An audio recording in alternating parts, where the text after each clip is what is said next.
Her billionaire husband divorced her, taking everything and laughing, "You'll die alone and broke." Desperate, she donated plasma for $40. The nurse checked her blood, went pale and whispered, "Ma'am, don't move." Minutes later, 3 men in suits arrived. The lead whispered, "After 32 years, we finally found. Hi, my beautiful family. Welcome back to Mr. Peter's family. May the Almighty wrap every woman in armor of courage that fear cannot touch, in wisdom that shines through the darkest nights, and in a heart overflowing with unshakable hope. May her spirit rise higher than the storms, her faith remain unbroken, and her joy be a river that never dries. May every door of opportunity open before her, every burden turn into blessing, and every tear she sheds water seeds of triumph. You are the pulse of resilience, the quiet fire that lights the world, and the reason love refuses to fade. May your homes be sanctuaries of peace, your paths guided by divine light, and your every step echo with purpose and grace. This is Mission 1000 Likes, for courage, for hope, for the unstoppable power of love. If your heart is fierce, like the video. If your soul is loyal, write, "I stand with Mr. Peter." The fluorescent lights buzzed above Anne's head like dying insects as she pressed her trembling hand against the consent form, her signature barely recognizable as human writing anymore. The plasma donation center reeked of desperation masked by cheap disinfectant, a smell that had become as familiar to her as breathing over these past months. Since Tom Hardy walked away from their marriage carrying everything they had built together while leaving her with. Nothing but the echo of his laughter and $40 worth of self-respect pooling in a plastic bag. She could still hear his voice from that final day in the courthouse parking lot. Could still see the cruel twist of his smile as he delivered his parting gift wrapped in mockery. "You'll die alone and broke, Anne. That's what happens to women like you who forget their place." The needle slid into her vein with a familiar sting that Anne barely registered anymore, her body too exhausted from survival to notice one more small violation.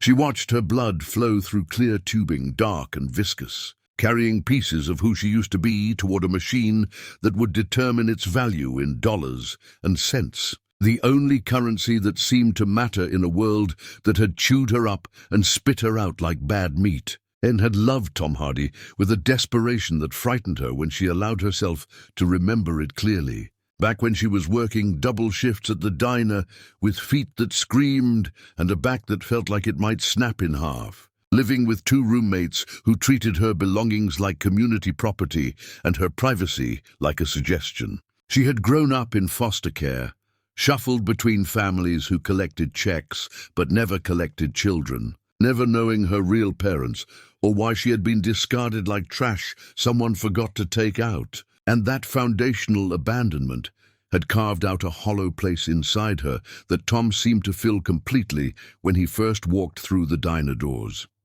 He had ordered coffee and apple pie, left a tip bigger than the bill itself, and returned every single day for 2 weeks until she finally agreed to let him drive her home. Tom was all broad shoulders and easy confidence then, working construction with hands that knew how to build things. And when he promised to build a life with her, she believed him with every fractured piece of her desperate heart. Their wedding happened at the courthouse, with strangers pulled from the hallway to serve as witnesses. Anne wearing a dress from the thrift store that still had someone else's perfume clinging to the fabric, and Tom in the same clothes he wore to job sites. And she had convinced herself this was romance, this was real, this was the beginning of forever, in all its messy, imperfect glory. She worked herself into exhaustion, helping launch his construction business, contributing every paycheck, eating meals that came from boxes and cans, sleeping 4 hours a night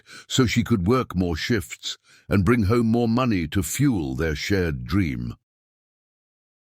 When success finally arrived, when the contracts got bigger and the bank account grew fatter and the future looked bright enough to hurt her eyes, Tom looked at her differently, like she was a stain on expensive furniture. a reminder of poverty he desperately wanted to forget. She found the text messages by accident, conversations with Rebecca, who worked at his lawyer's office, a blonde woman with a trust fund, and parents who belonged to country clubs. And the messages were full of plans that did not include Anne. Discussions about restaurants, where entrees cost more than Anne's weekly grocery budget, and vacation destinations she could not find on a map. When Anne confronted him with shaking hands and tears streaming down her face, Tom had not even bothered lying. He simply shrugged and told her he had evolved past her, that she represented everything he was trying to leave behind. And could she please sign the divorce papers quickly, because Rebecca was waiting and he had dinner reservations to keep. The divorce lawyer destroyed her systematically, and Anne signed papers she barely understood because she could not afford representation, and Tom could afford the best. She walked away from their marriage with clothes in garbage bags and a used car that died 2 weeks later, while Tom kept the house and the furniture and the business they had built with her sweat and his ambition. And his final words followed her into nightmares she could not escape. Anne's spiraling thoughts crashed to a halt when the nurse gasped sharply, her face draining of color so fast it looked like someone pulled a plug. The nurse stared at the machine screen with widening eyes, her hands beginning to shake as she fumbled with controls that suddenly seemed to confuse her. "Don't move," the nurse whispered urgently, stopping the blood flow with shaking fingers. "Please don't move at all. I need to call someone immediately." Fear shot through Anne's body like electricity. "What's happening? What's wrong with my blood?" But the nurse was already running from the room, moving with barely controlled panic, leaving Anne alone with the needle still embedded in her arm and terror climbing her throat like bile. Anne's mind raced through possibilities, each one worse than the last. Diseases with names she could not pronounce, infections eating her from the inside, cancers spreading through her blood while she sold it for grocery money. Her body betraying her just like Tom betrayed her, just like her birth parents betrayed her, just like everyone who ever touched her life betrayed her eventually. The minutes crawled past like wounded animals, each second stretching into infinity while Anne counted heartbeats and tried not to scream.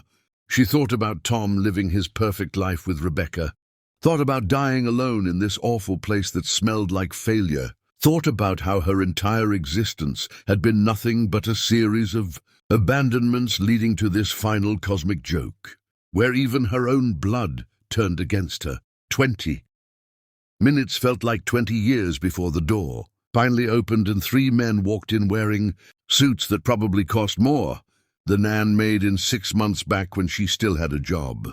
They moved with quiet authority, their expressions serious but not unkind, and the tallest one approached her chair with measured steps that seemed carefully calculated not to frighten her further.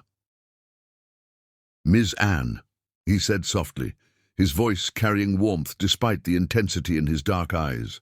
"My name is James, and I work for a family who has been searching for someone very specific for many years. The blood screening you just underwent revealed something extraordinary." Anne's voice came out as barely a whisper. Am I dying?" "No," James said quickly, and something that might have been excitement flickered across his face. "You're not dying. You're about to start living in ways you never imagined possible. Your blood contains genetic markers so rare that only a handful of people in this entire country share them, and those markers match perfectly with a woman named Josephine Thornton." The name meant nothing to Anne, just syllables strung together without context or meaning. "I don't understand what you're saying." James pulled out a leather folder and opened it carefully, revealing photographs that made Anne's breath catch painfully in her chest. The woman in the pictures looked exactly like her. Same bone structure, same eyes, same small scar above the left eyebrow that Anne had carried her whole life without knowing where it came from. The woman was older, elegant, dressed in clothes that screamed wealth and power. But the resemblance was so striking, it felt like looking into a mirror that showed the future instead of the present. "This is Josephine Thornton," James continued gently. She owns the Thornton Media Empire, one of the most successful black-owned businesses in the country. 32 years ago, her newborn daughter was stolen from the hospital nursery and never recovered, despite every resource imaginable being devoted to the search. That daughter was you, Anne. You were taken, not abandoned. You were desperately wanted, not thrown away. Your mother has been looking for you since the day you vanished. The words hit Anne like physical blows, each syllable carrying impossible weight that crushed her chest and stole her breath. She had spent her entire life believing she was unwanted, that whoever gave birth to her took one look and decided she was not worth keeping, and that belief had shaped everything, had made her accept crumbs from Tom because she thought crumbs were all she deserved, had made her tolerate abuse because she assumed being chosen at all was more than someone like her should expect. "That's impossible," Anne whispered, but even as she spoke, the denial she could see the truth staring back at her from the photographs. "I grew up in foster care. Nobody wanted me. Nobody came looking." "Someone did come looking," James said firmly. "Josephine Thornton never stopped looking. She donated blood monthly to facilities across the country, setting up a system to flag these specific genetic markers, hoping that one day her daughter would need plasma or blood or some medical intervention that would reveal the connection. Today, that hope became reality. Today, we found you." Anne's hands shook so violently, the chair rattled beneath her. "Why should I believe any of this? Why should I trust you?" James nodded as though he expected the question. "We're taking you to the hospital right now for comprehensive DNA testing. You'll have independent doctors verify everything we're telling you. But Anne, I need you to understand something crucial. Your mother has been waiting 32 years for this moment. She has never given up hope. She has never stopped searching. And when she sees you, when she holds you, she's going to cry tears she's been saving for 3 decades. They drove her to a private hospital, where doctors drew vials of blood and asked questions about her medical history that Anne answered mechanically, her mind unable to fully process what was happening. The tests took hours, and James waited patiently in the hallway, making quiet phone calls while Anne sat in the examination room trying to reconcile the person she thought she was with the person these strangers claimed she might be. When the doctor finally returned with results, his expression was gentle but certain. "The DNA evidence is conclusive. You are Josephine Thornton's biological daughter. There is no doubt whatsoever." Anne felt the world tilt sideways, felt everything she thought she knew about herself crumble into dust. "Where is she? Where is this woman who's supposed to be my mother?" "She's waiting at the family estate," James said quietly. "She's been waiting there since we called her 3 hours ago. She hasn't moved from the front steps because she's afraid if she goes inside, she'll miss the moment you arrive. Are you ready to meet her?" Anne wanted to say no, wanted to run away from this impossible situation and return to the familiar misery of her small apartment and her unpaid bills and her simple, uncomplicated suffering. But something deeper than fear or logic pulled her forward. Some cellular recognition that whispered this was real, this was true, this was the answer to questions she had carried her whole life without knowing how to ask them properly. The drive to the Thornton estate took them through neighborhoods that got progressively wealthier until they turned onto a private road lined with trees that looked older than time itself. When the mansion came into view, Anne actually gasped, unable to comprehend that buildings this large existed outside of movies, unable to imagine that anyone really lived in houses, with wings and gardens and fountains that probably cost more than most people earned in a lifetime. A woman stood on the front steps, and even from a distance Anne could see her trembling. As the car got closer, the resemblance became undeniable. This elegant woman in her 50s with silver threading through her natural hair was an older version of Anne's own face. And when their eyes met through the car window, something passed between them that had no name, recognition that went deeper than sight or sound, or any sense that could be articulated with words. The car stopped, and Anne climbed out on legs that barely held her weight. Josephine Thornton stood frozen for one endless moment, her hand pressed against her mouth, tears already streaming down her face. And then she moved forward with a sound that was half sob and half prayer, pulling Anne into her arms with desperate strength. "My baby," Josephine whispered against Anne's hair, her whole body shaking with the force of her crying. "My baby girl. I never stopped looking. I never stopped believing. You're home now. You're finally home." Anne stood rigid in her mother's embrace, unable to move, unable to cry, unable to do anything but feel the terrible weight of 3 decades of abandonment being rewritten into 3 decades of desperate searching. And she did not know which truth was harder to bear, the old lie or the new reality that meant everything she believed about herself was wrong. Chapter 2. The Ghost in the Mirror. Morning light filtered through curtains that probably cost more than Anne's yearly rent back when she still had rent to pay.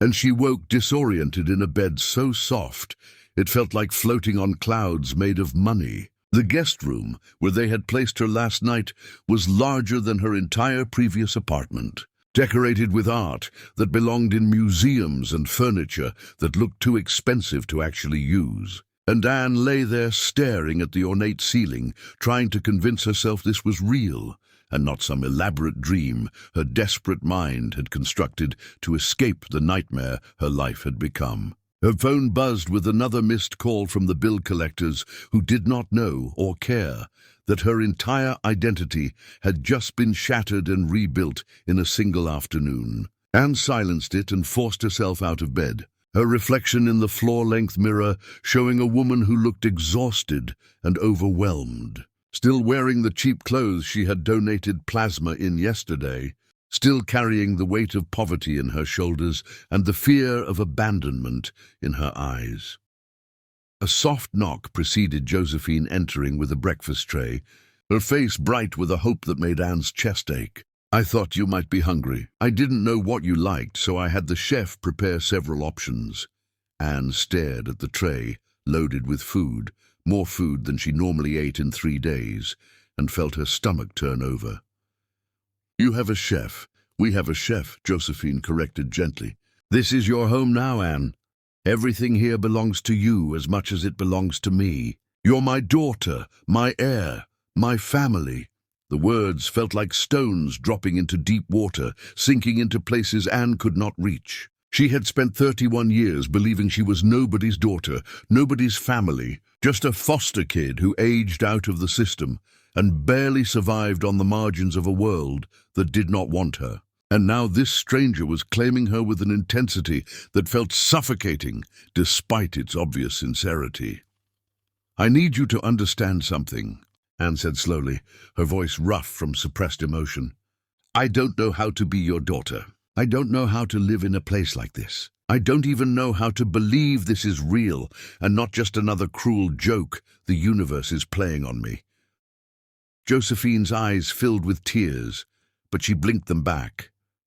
"I know this is overwhelming. I know you've been hurt in ways I can't fully comprehend. But Anne, I need you to know that losing you destroyed me. Every birthday I celebrated for you without you there. Every Christmas I bought presents for a little girl who never came home. Every night I lay awake wondering if you were safe or scared or suffering. I've spent 32 years in a special kind of hell, and now that you're here, I'm terrified I'll do something wrong and you'll disappear again." The raw vulnerability in Josephine's voice cracked something inside Anne's carefully constructed defenses. "I won't disappear. I just need time to adjust to a world where I matter to someone, where I'm not disposable, where people don't walk away the moment I become inconvenient." "Someone hurt you deeply," Josephine said quietly. "Someone made you believe you were disposable." Anne's jaw tightened. "His name was Tom Hardy. We were married for 12 years. He left me with nothing and told me I would die alone and broke. And until yesterday I believed him because why wouldn't I? Everyone leaves eventually. That's what I learned in every foster home, every temporary placement, every situation where I started to feel safe before being moved somewhere else. Leaving is what people do. I didn't leave you, Josephine said fiercely. You were stolen from me. There's a difference between abandonment and abduction, between choice and crime. And I need you to understand that I have fought for you every single day since you vanished from that hospital nursery. Before Anne could respond, the door opened and a man walked in, younger than Josephine, dressed casually but expensively, his expression guarded and his body language radiating tension. He looked at Anne with undisguised suspicion, his eyes cataloguing her cheap clothes and her obvious discomfort. And she could practically see him calculating what her sudden appearance meant for his own position in this family. Lawrence, Josephine said warmly, this is your sister Anne. Anne, this is Lawrence, my son. Half-sister, Lawrence corrected coolly. Let's be accurate about the relationships here.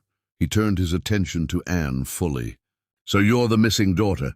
Convenient timing, showing up just when DNA tests make these kinds of claims provable. Tell me, how long did you plan this? How did you know to target the plasma center? Lawrence, Josephine snapped, her voice sharp with warning. That's enough, but Anne held up her hand. No, let him speak. He's suspicious of me. He thinks I'm running some kind of con.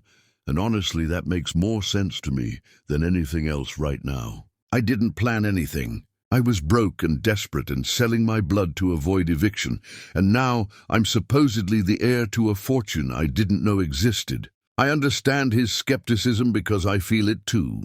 Lawrence's expression shifted slightly, surprise flickering across his features.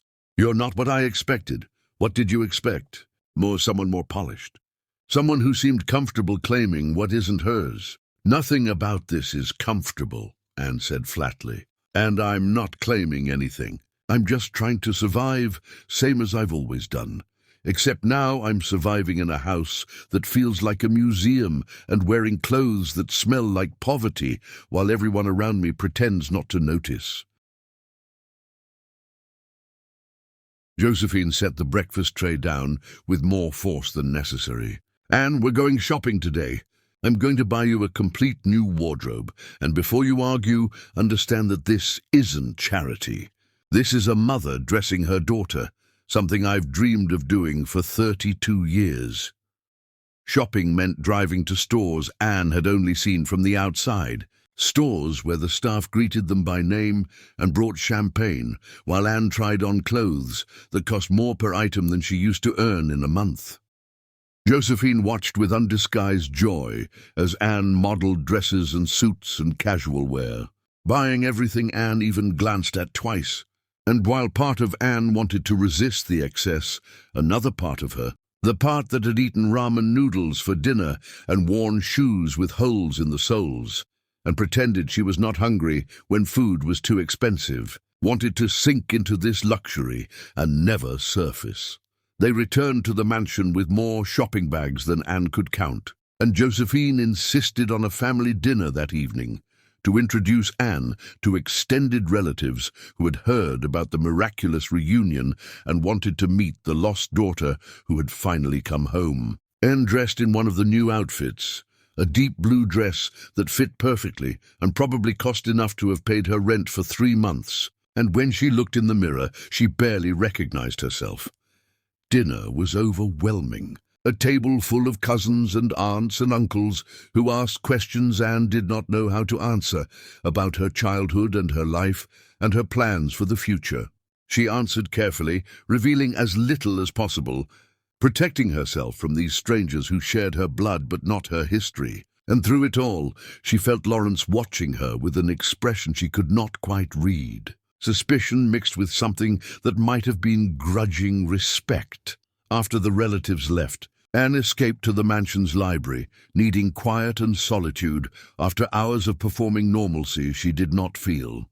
She found herself staring at her reflection in a darkened window, seeing the expensive dress and the styled hair and the woman who looked like she belonged in this world. And underneath it all, she still saw the foster kid who never had enough, the ex-wife who was not enough, the woman Tom Hardy threw away like garbage. "You're thinking about him," Lawrence said from the doorway, making Anne jump. "Whoever he is, you're thinking about the person who hurt you." Anne turned to face her half-brother.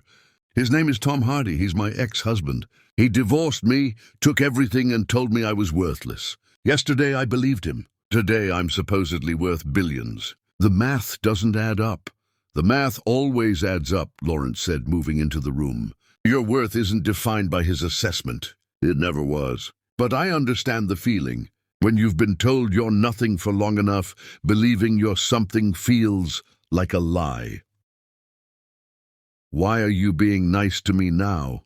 "Because I've spent the day watching you, and you're genuinely uncomfortable with all of this. You're not performing gratitude or acting entitled. You're just surviving, same as you said this morning, and I respect that more than I respect people who were born into wealth and act like they earned it." Lawrence paused. "I was wrong to be hostile. You didn't ask for this either." Anne felt tears burning behind her eyes, but refused to let them fall. "I don't know how to do this. I don't know how to be someone's daughter when I've spent my whole life being nobody's anything." "Then start small," Lawrence suggested. "Be someone who lives here. Be someone who belongs here. The daughter part will come eventually, or maybe it won't, but either way you're family now, whether you like it or not." That night, Anne lay in the expensive bed staring at the ceiling, her mind circling back to Tom Hardy like a wound she could not stop touching. She wondered where he was, what he was doing, whether he ever thought about her or whether she had been so thoroughly erased from his mind that she might as well have never existed. Part of her wanted him to know about this reversal of fortune, wanted him to see her living in this mansion and wearing these clothes and being someone important, wanted to watch his face when he realized what he had thrown away. But a deeper part of her, the part that still carried the scars of loving him, knew that even this fortune could not fill the hole he had carved in her sense of self-worth. Money could not heal abandonment. Wealth could not erase the feeling of being disposable. And until she figured out how to believe she deserved love, regardless of her bank account balance, she would remain trapped in the ghost story of who she used to be, haunting the halls of a mansion she was too damaged to call home. Chapter 3. The Daughters She Raised in Silence. 6 weeks passed in a blur of adjustment and disorientation, and Anne slowly began to accept that this new reality was not going to evaporate like morning mist.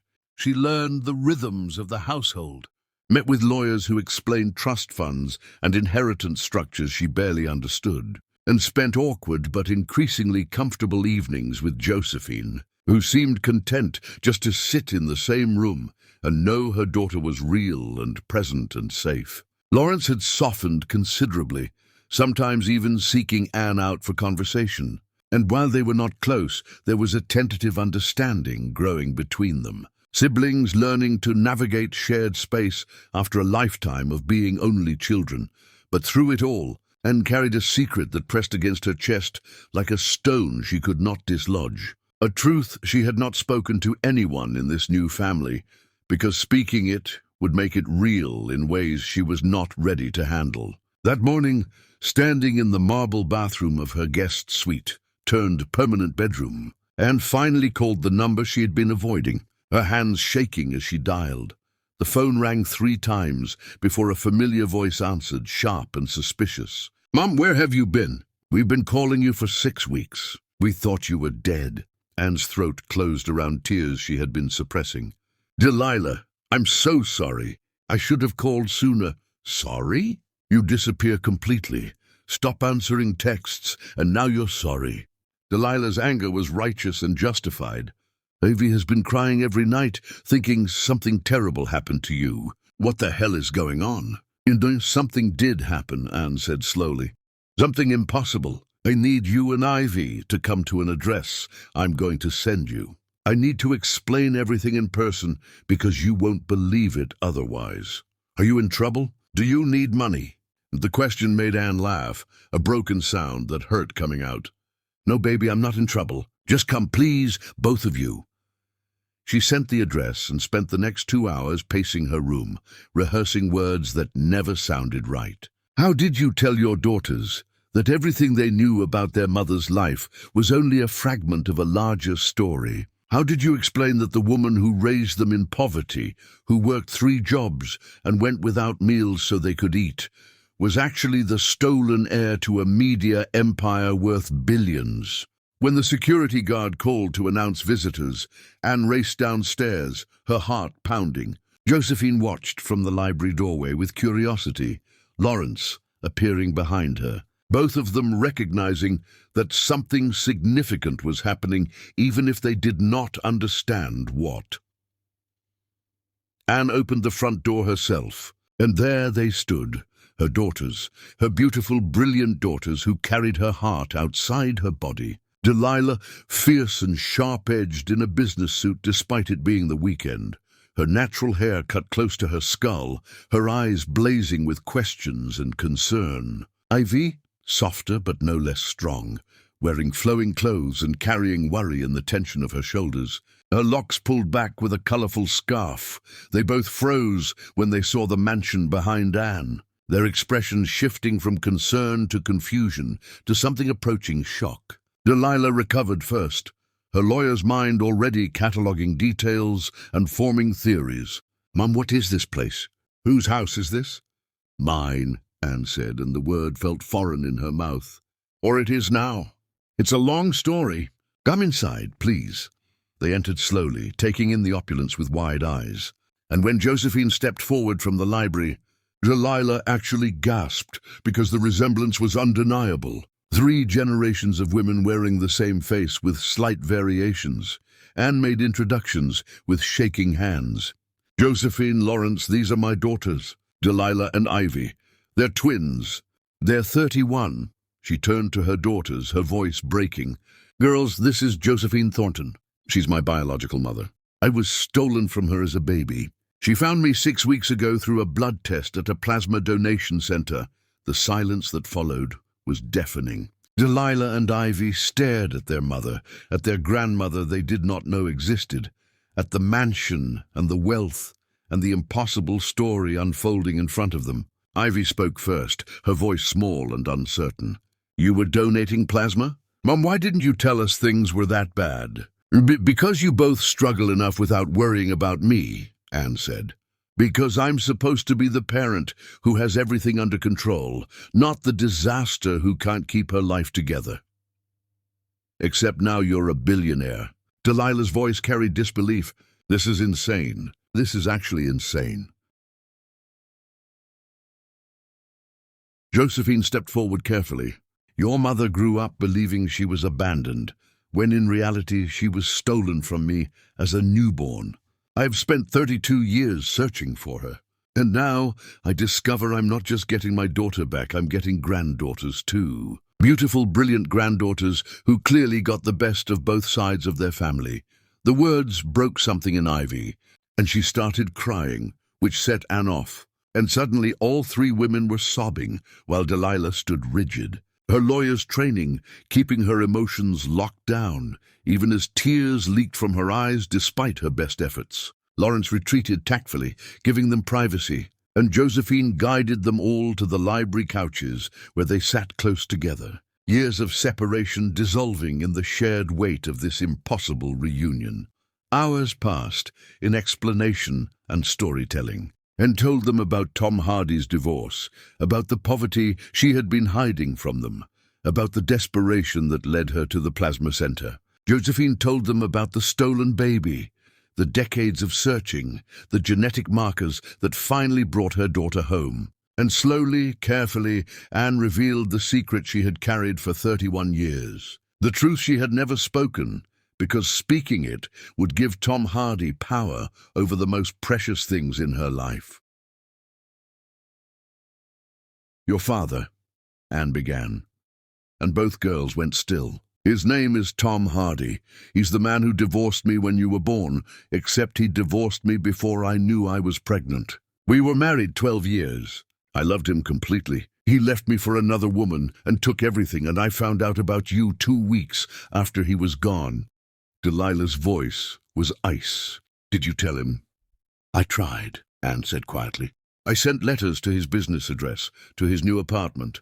They all came back unopened. I called his phone and he never answered. After a month, I stopped trying because it was clear he wanted nothing to do with me, and I decided that a man who abandoned me so completely didn't deserve to know about you. I raised you alone because being alone was better than chasing someone who made it crystal clear I was disposable.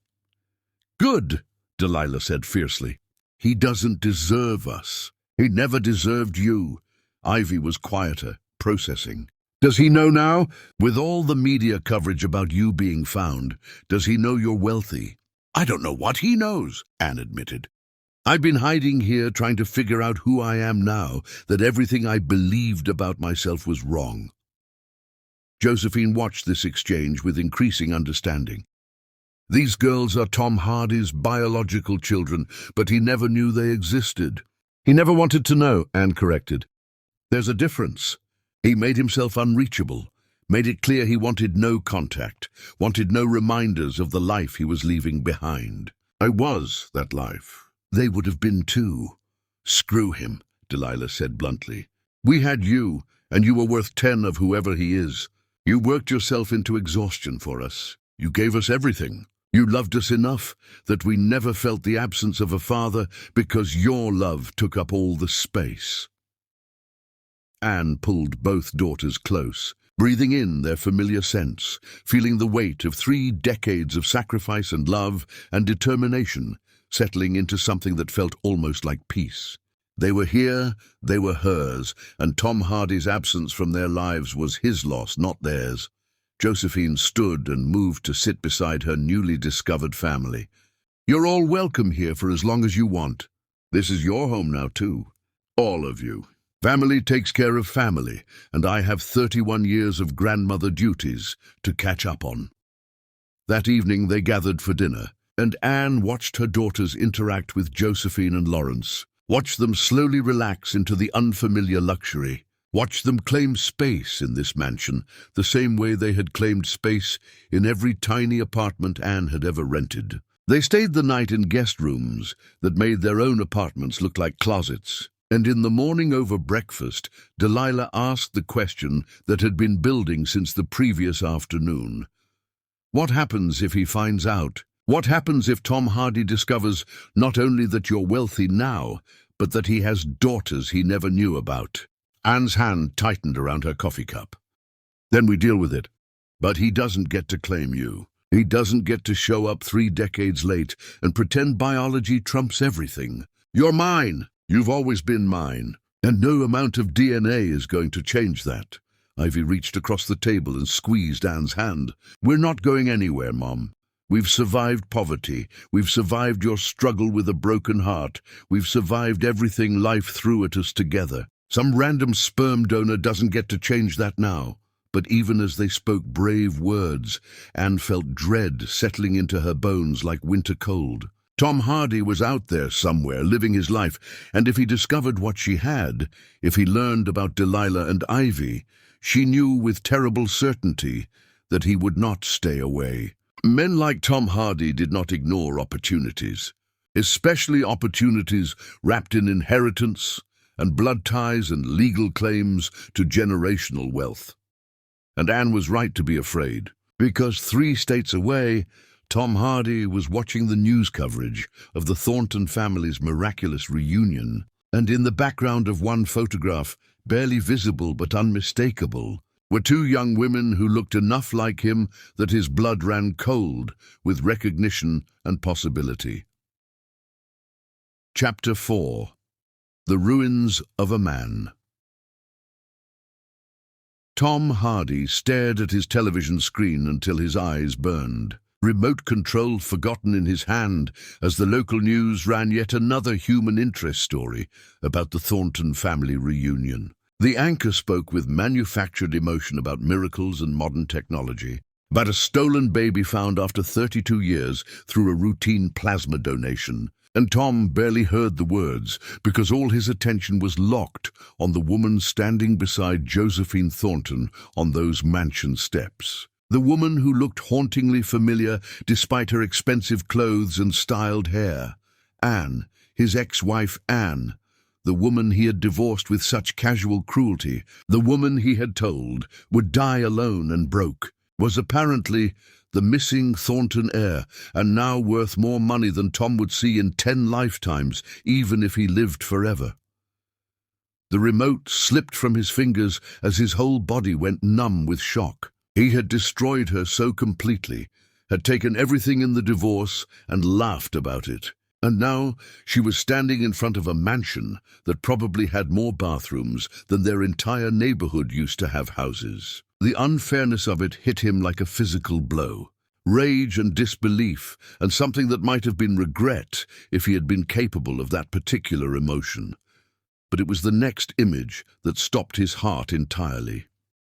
The camera panned to show 2 younger women standing slightly behind Anne, and Tom's breath caught because he recognized his own features reflected in their faces, his nose on one, his chin on the other, his eyes looking back at him from strangers who could not possibly be strangers because genetics did not lie, and resemblance this strong meant only one thing.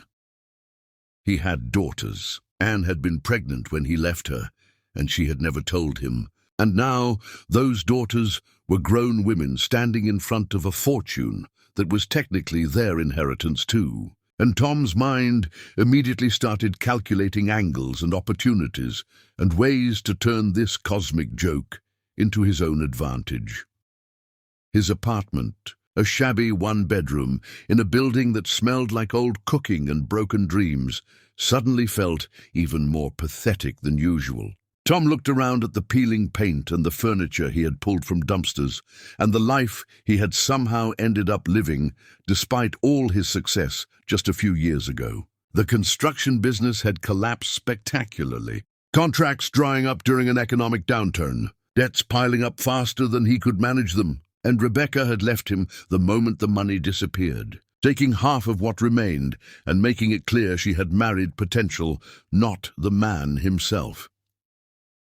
Tom grabbed his phone and started researching, pulling up everything he could find about Anne's discovery, about the Thornton family, about the legal implications of paternity and inheritance rights. The internet gave him fragments and pieces, enough to understand that Anne was now part of a billion-dollar empire, enough to see photographs of his daughters looking successful and educated and completely beyond his reach.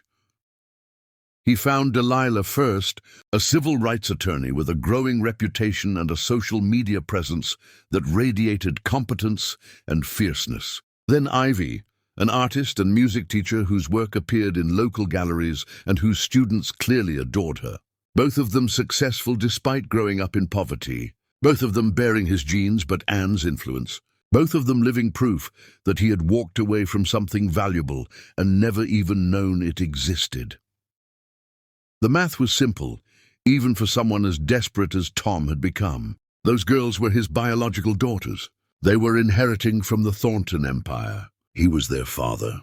There had to be some angle, some legal claim, some way to insert himself into this situation and extract value from genes he had contributed, even if he had contributed nothing else.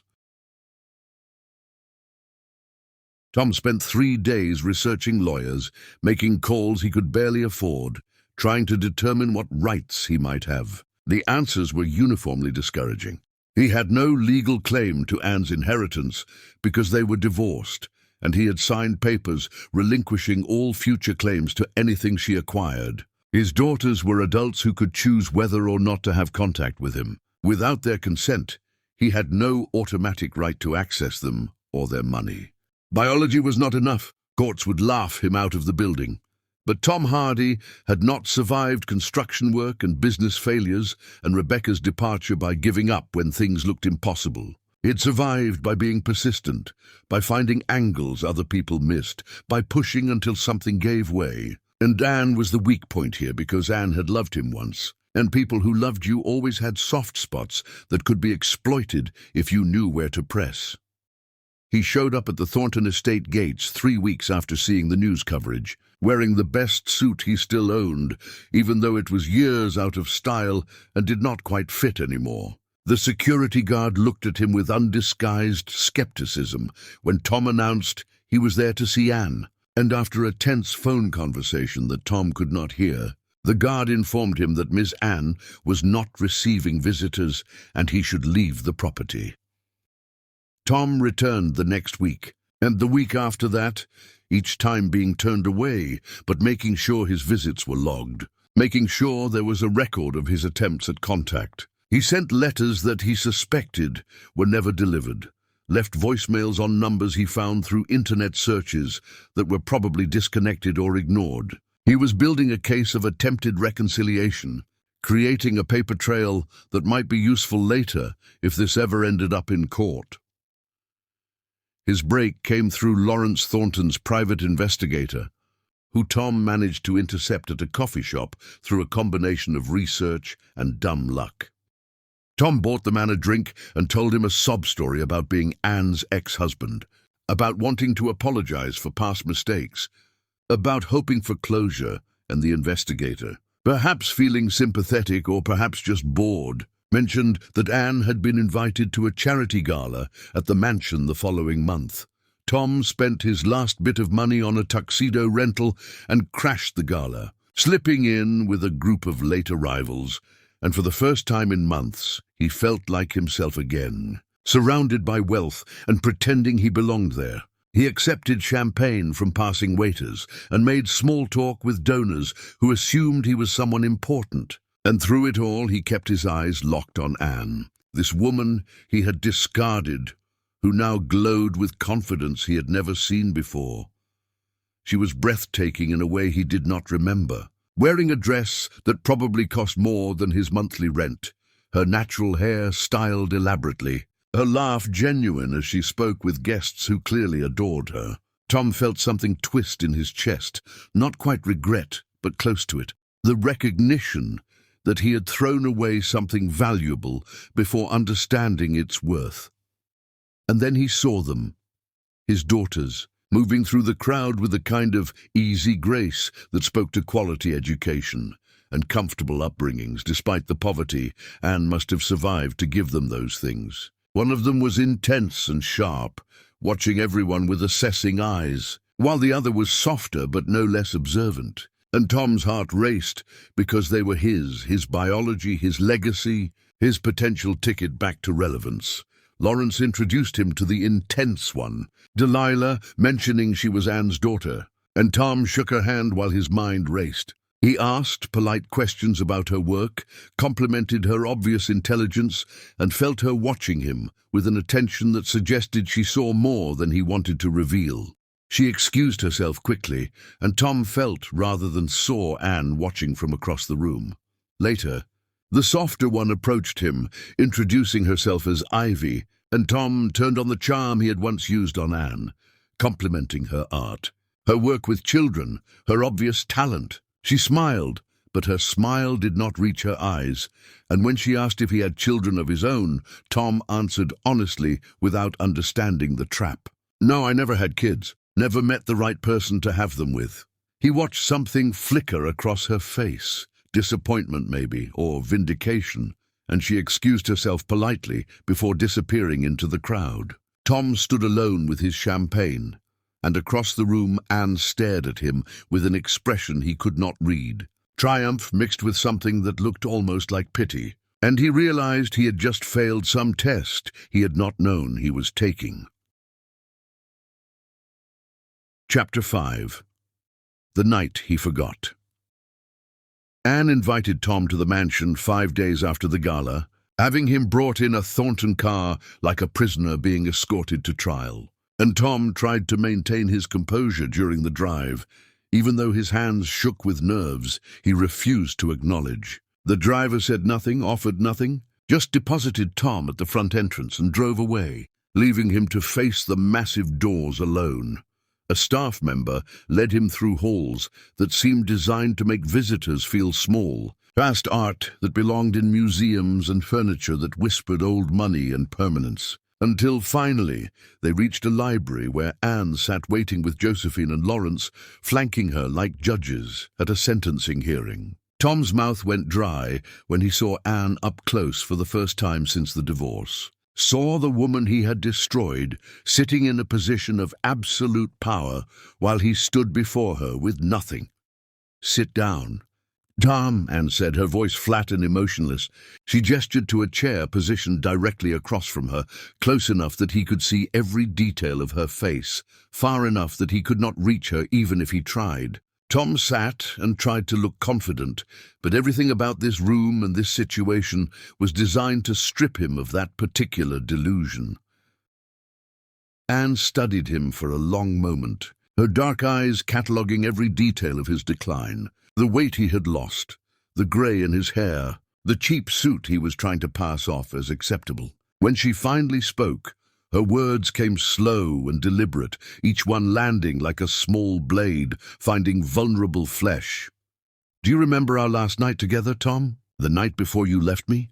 Tom's mind scrambled to retrieve the memory she was asking for, but that entire period was a blur of planning his exit and anticipating his future with Rebecca. He had been so focused on what came next that he had barely paid attention to what was happening in the present. "I remember things were difficult between us," he said carefully. "Things were difficult," Anne repeated, and something dangerous flickered in her expression. "That's how you described the night I cooked your favorite dinner, wore the dress you told me you loved, and tried desperately to remind you why you married me in the first place." "That's difficult." Tom shifted uncomfortably. "Anne, it was a long time ago. We were both unhappy."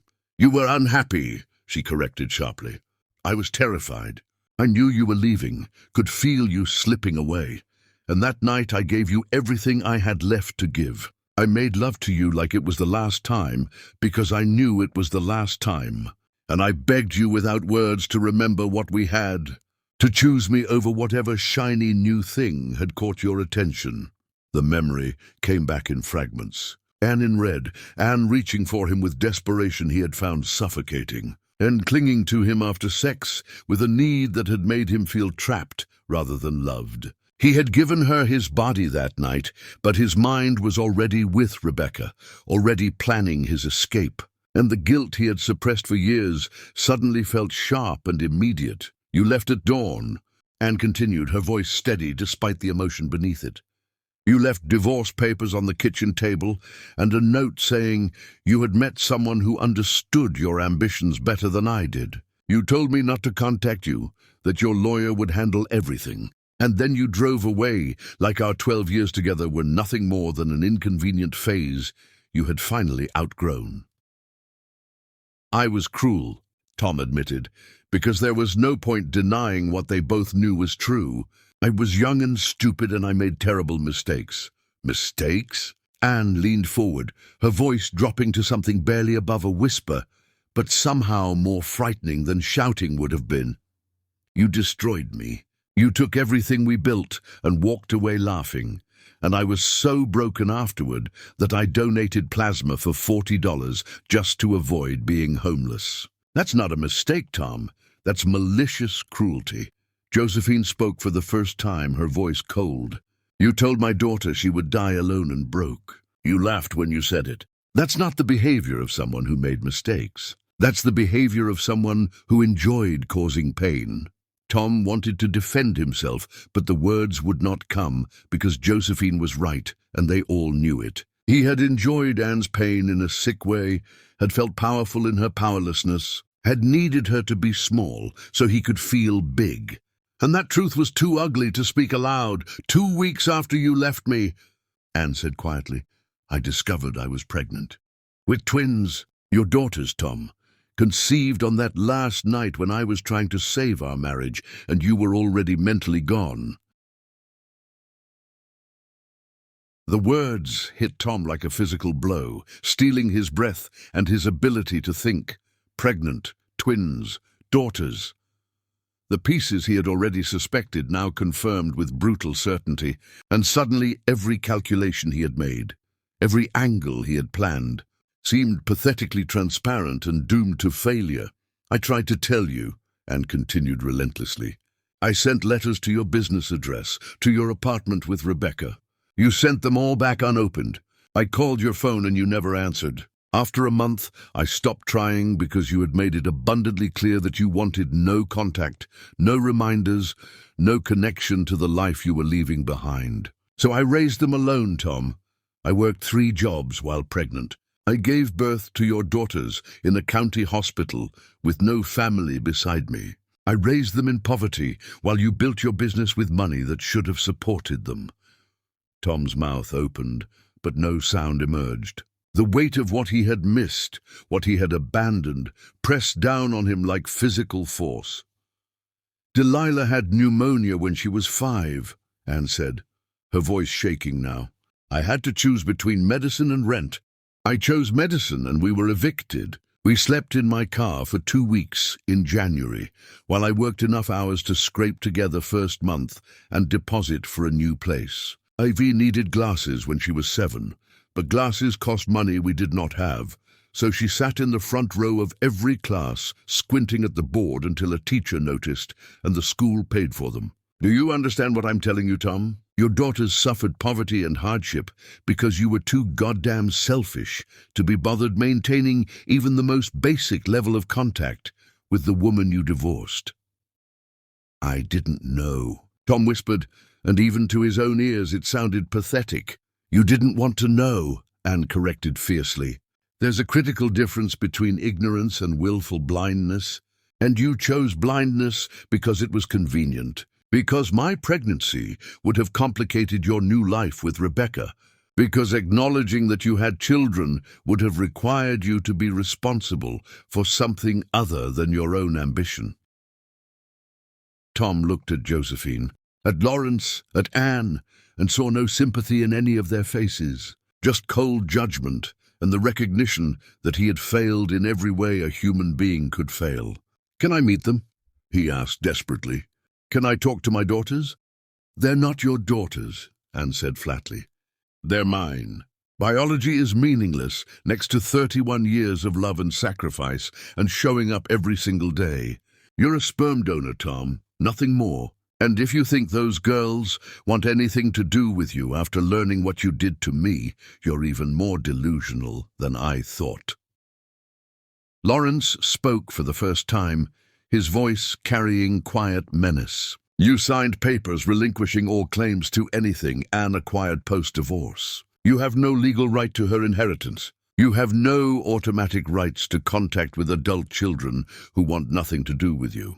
You have nothing, Mr. Hardy, and if you attempt to force contact or make legal claims, I will personally ensure you're buried under so many lawsuits that bankruptcy will look like mercy. Tom felt panic rising in his chest. I just want a chance to apologize, to explain, to try to make amends for the past. Amends? Anne's laugh was sharp and bitter. You want to make amends now that there's a fortune involved? Where were your amends when I was struggling? Where was your desire to apologize when I was working myself to death, trying to feed your children? You don't want forgiveness, Tom. You want money. And you're not getting either from me. She stood, signaling the meeting was over, and Tom scrambled to his feet. Anne, please, I know I was terrible. I know I don't deserve anything from you. But those are my daughters too, and I have a right to at least try to know them. Anne walked to the door, opened it, and gestured for him to leave. You had 31 years of rights that you never exercised. You have no rights anymore. And if you come near my daughters, if you try to contact them or manipulate them or use them for your own purposes, I will make sure you regret it in ways that haunt you for whatever is left of your miserable life.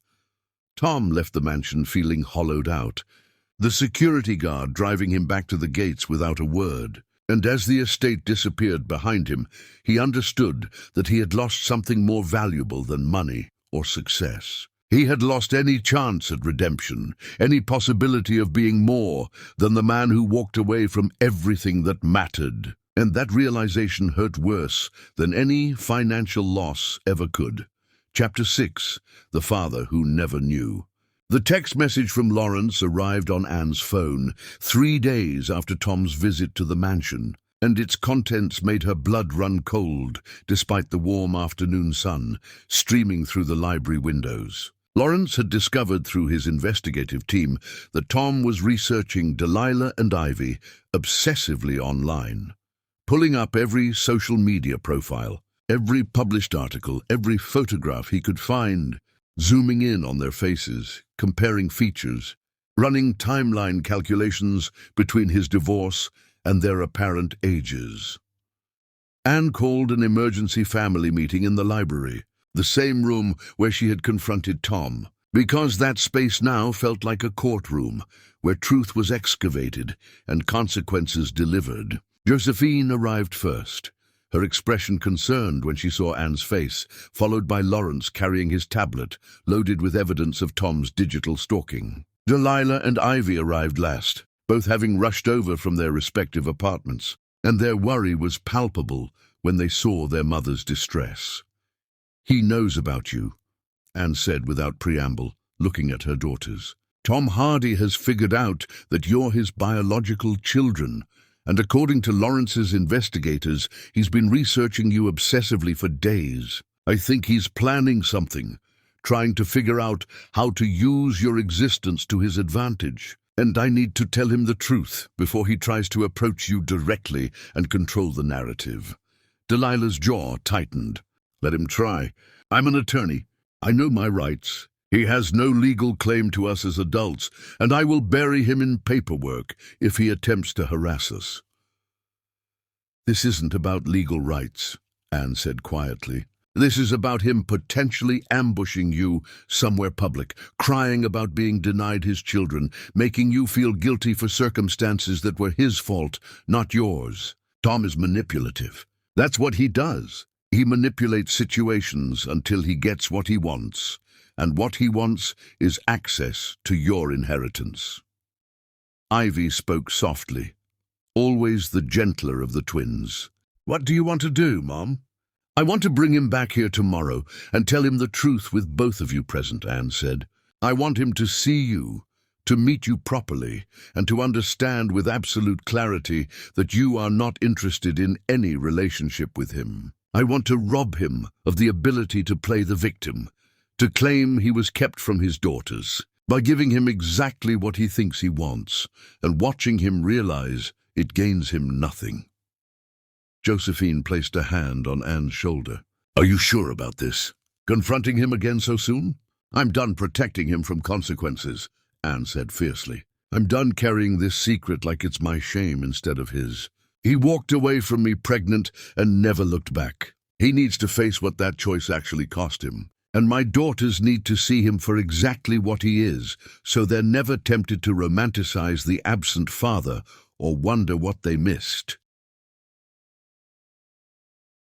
The next morning, Tom received a call from Lawrence's office, a formal invitation to return to the Thornton estate for a meeting with Anne and her daughters. Tom agreed immediately, his voice carrying poorly concealed excitement, and Anne felt disgust rise in her throat at how transparent his motivations were. He thought he was being offered an opportunity. He had no idea he was walking into his own reckoning. Anne dressed carefully in a deep purple suit that made her look like the powerful woman she was still learning to believe she could be. Delilah wore her courtroom armor, a sharp black ensemble that broadcast competence and no tolerance for manipulation. Ivy chose flowing artistic layers, comfortable and confident, and together they positioned themselves in the library like a united front. 3 generations of women who had survived Tom Hardy's absence and would not be diminished by his presence. When Tom was shown into the library, his face went through a rapid series of expressions as he took in the scene before him. And seated centrally, Delilah and Ivy standing on either side of her like warrior queens, protecting their mother, Josephine and Lawrence positioned nearby as witnesses and support. The resemblance between Tom and the twins was undeniable when they were all in the same room. His features echoed in their faces in ways that made biology impossible to deny. Tom's face went pale as the reality crashed over him. The calculations he had been making suddenly rendered irrelevant by the cold fury in 3 sets of eyes that looked at him like he was something unpleasant someone had tracked in on their shoes. "Sit down," Anne said, her voice leaving no room for argument. Tom sat. "These are my daughters," Anne continued, gesturing to Delilah and Ivy. "Delilah and Ivy. They were born 9 months after you divorced me, conceived on the last night we were together, raised entirely by me while you were busy building your business and living your new life with Rebecca. You met them at the gala last week. You shook their hands, complimented their work, and when Ivy asked if you had children, you said no, you never met the right person to have them with." Tom's mouth opened, but no sound came out. He stared at his daughters, at these magnificent women who carried his genes, but none of his character, and something that might have been recognition or regret flickered across his face. Delilah stepped forward, her voice sharp and controlled. "Let me save you some time, Mr. Hardy. You're thinking about apologizing, about explaining that you didn't know, about trying to build some kind of relationship now that you've discovered we exist. Save your breath. We don't need a father. We never needed one because our mother was both parents, was everything we required, and she gave us a childhood full of love despite the poverty you condemned us to." "I didn't know you existed," Tom said desperately. "If I had known, I would have what?" Ivy interrupted, her soft voice carrying steel underneath. "Would have stayed with our mother, would have supported us financially, would have been present for our birthdays and our first days of school and the 1,000 small moments that make up a childhood. Don't insult us by claiming you would have been a decent father when you couldn't even be a decent husband." Anne spoke again, relentless. "I want you to hear about the life your daughters lived because of your choice to walk away. Delilah, tell him about the pneumonia."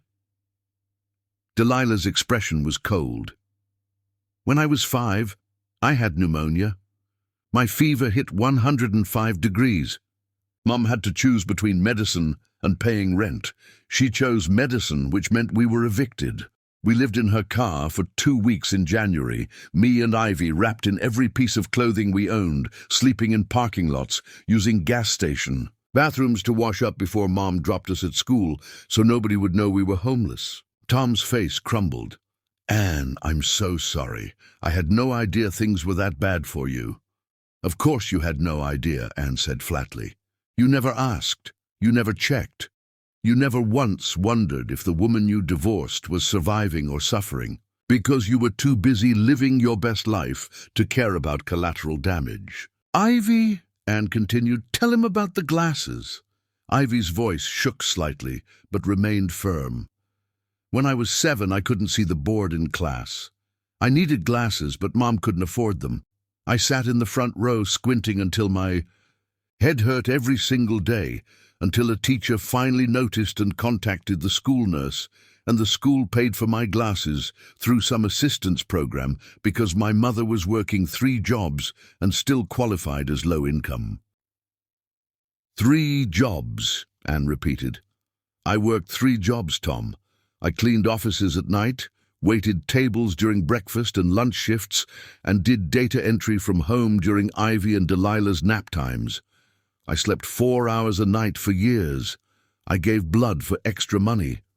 I went hungry so my daughters could eat. I wore clothes from donation bins so they could have new school uniforms.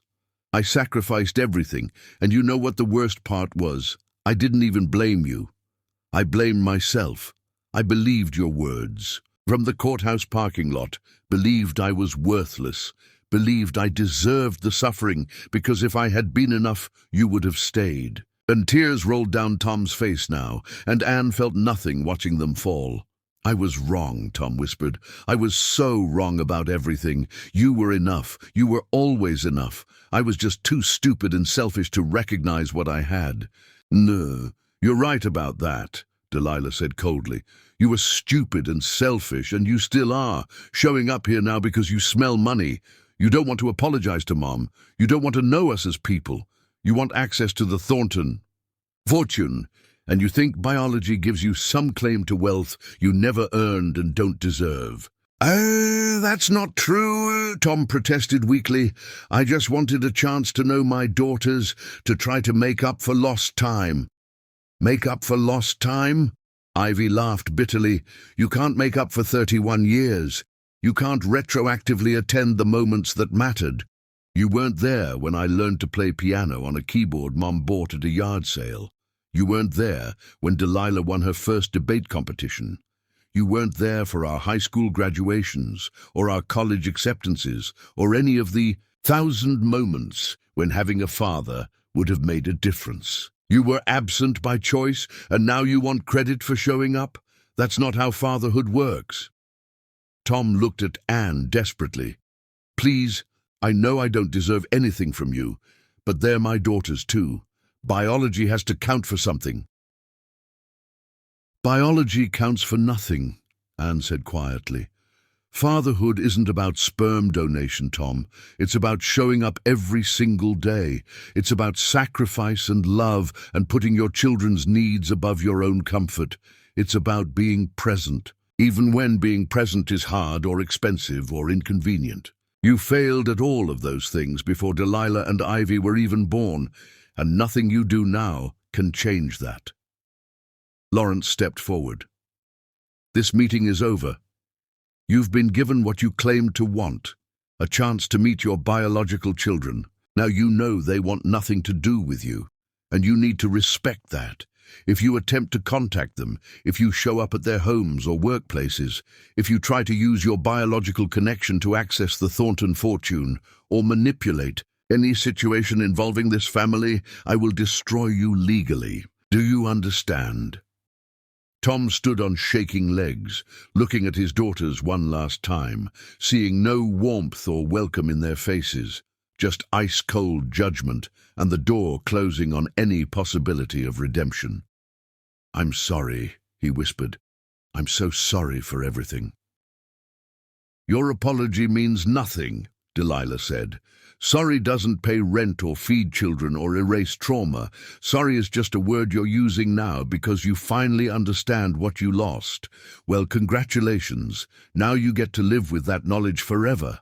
Tom left the mansion broken, and Anne watched him go, feeling nothing but a distant sadness for the man he could have been if he had been brave enough to choose love over ambition, family over status, responsibility over selfishness.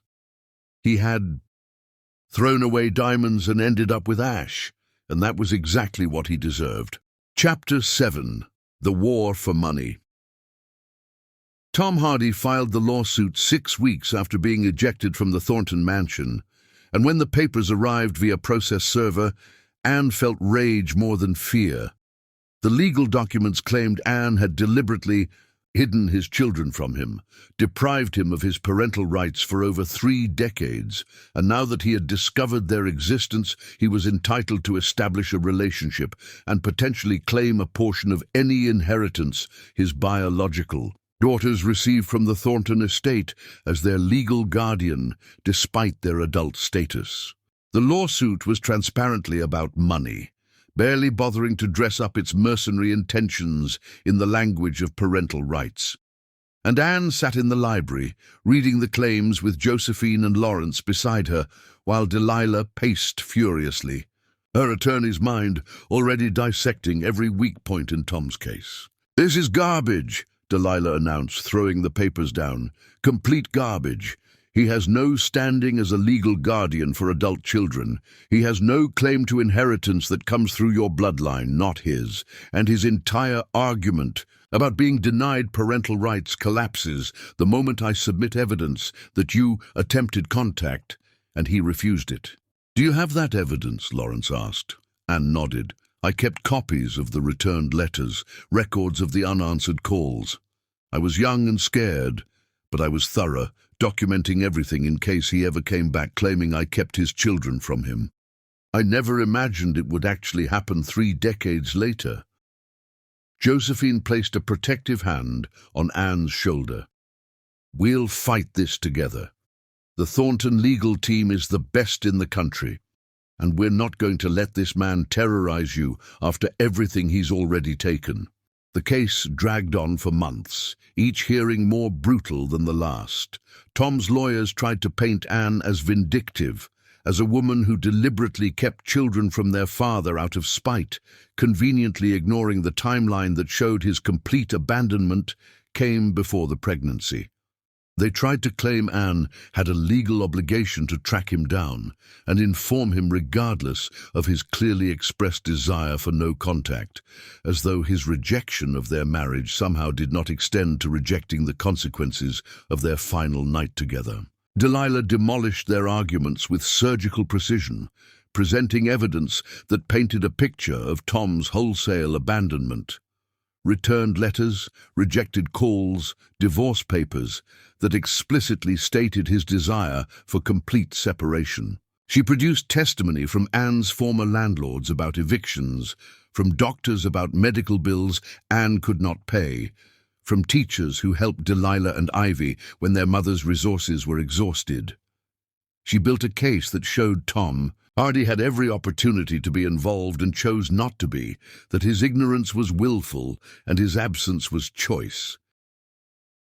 The media coverage was relentless. Every news outlet ran stories about the case, debating whether Anne was justified in her silence, whether Tom deserved a second chance, whether money changed the moral calculus of family obligation. Anne found herself defending choices she made at 24 years old, broke and terrified and alone, explaining to strangers why she did not hunt down a man who made it clear he did not want her, why she chose to raise her daughters alone rather than beg for scraps from someone who had already proven he could discard her without remorse.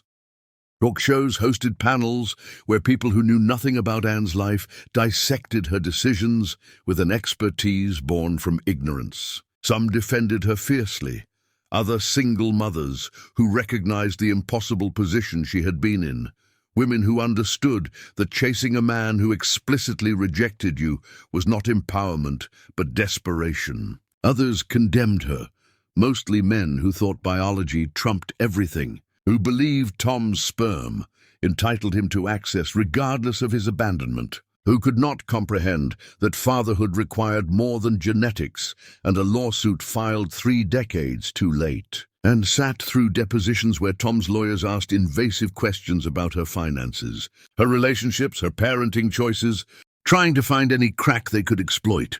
They asked why she never pursued child support, as though the answer was not obvious to anyone who had ever tried to extract money from someone who refused all contact. They asked why she did not use legal channels to establish paternity, as though she had the money for lawyers while working 3 jobs and barely surviving. They asked why she never told Delilah and Ivy about their father, as though telling children their father did not want them was preferable to simply not mentioning him at all. Through every hearing, every deposition, every media appearance, Josephine stood beside Anne like a shield, this mother who had lost her daughter for 32 years and now refused to let anyone hurt her again. The Thornton legal team, some of the most expensive and competent lawyers in the country, systematically dismantled Tom's case, proving he had no claim to Anne's inheritance because it came from her biological family and had nothing to do with their marriage, proving he had no automatic rights to relationships with adult daughters who explicitly stated they wanted nothing to do with him, proving his lawsuit was just extortion dressed in legal language. The trial itself was surreal. Anne sitting at a table with her legal team, while Tom sat across the aisle looking increasingly desperate as the evidence mounted against him. Delilah and Ivy both testified, their words calm and devastating, describing their childhood with clinical precision, the poverty, the struggle, their mother's sacrifices, and Tom's absolute absence from all of it. They made it clear they did not want a relationship with him, that his biological connection meant nothing compared to 31 years of abandonment, that they were testifying not because the court required it, but because they wanted him to hear from their own mouths exactly how little he mattered to them.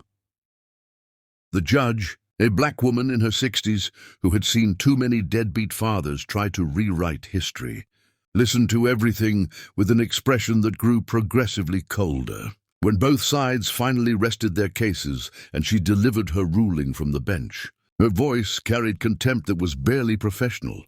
"Mr. Hardy, you abandoned your wife knowing she had no family support, no financial resources and no safety net. You explicitly rejected all contact with her, returned her letters, ignored her calls, and made it abundantly clear that you wanted no reminders of the life you were leaving behind. The fact that your ex-wife was pregnant at the time of this abandonment does not create retroactive obligations for her to track you down against your clearly expressed wishes. You had 31 years to wonder if your actions had consequences. You chose not to wonder. That choice is yours to live with, but it does not create legal rights now."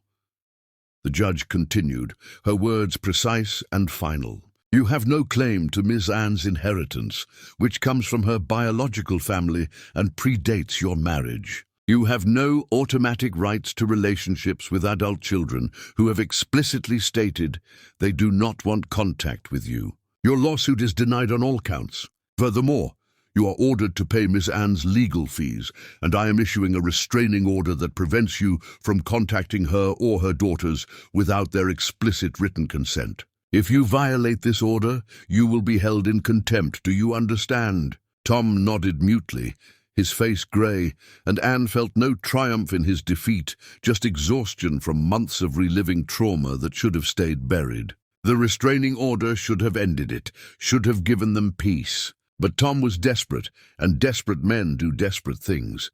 He went to the media with his story, appearing on any show that would have him, painting himself as a father kept from his children through no fault of his own. He cried on camera, claimed he had been denied the joy of watching his daughters grow, rewrote history to erase his cruelty and make himself the victim of Anne's vindictiveness. He conveniently forgot the returned letters, the ignored calls, the explicit rejection of all contact. He remembered only that he had daughters he never knew about and a fortune he could not access. And he framed those facts as tragedy rather than consequence. Anne watched the interviews with mounting fury, seeing Tom manipulate public opinion, seeing people who did not know the full story start to question whether maybe he deserved sympathy, whether maybe Anne had been wrong to keep silent. The comment sections filled with arguments, strangers debating her life, and Anne realized that Tom would never accept responsibility, would never acknowledge his role in his own destruction, would always find a way to blame someone else for the consequences of his choices. But public opinion shifted again when Delilah and Ivy gave their own interview, sitting together on a morning show, telling their story with calm precision. They described their childhood, their mother's sacrifices, their father's absence, and when the host asked if they ever wanted to meet Tom, Delilah looked directly into the camera and said with devastating clarity, "We already met him. He met us at a gala and felt nothing. He shook our hands and saw strangers. Biology is meaningless compared to the mother who raised us. And we will never have a relationship with a man who shows up 3 decades late looking for money instead of family."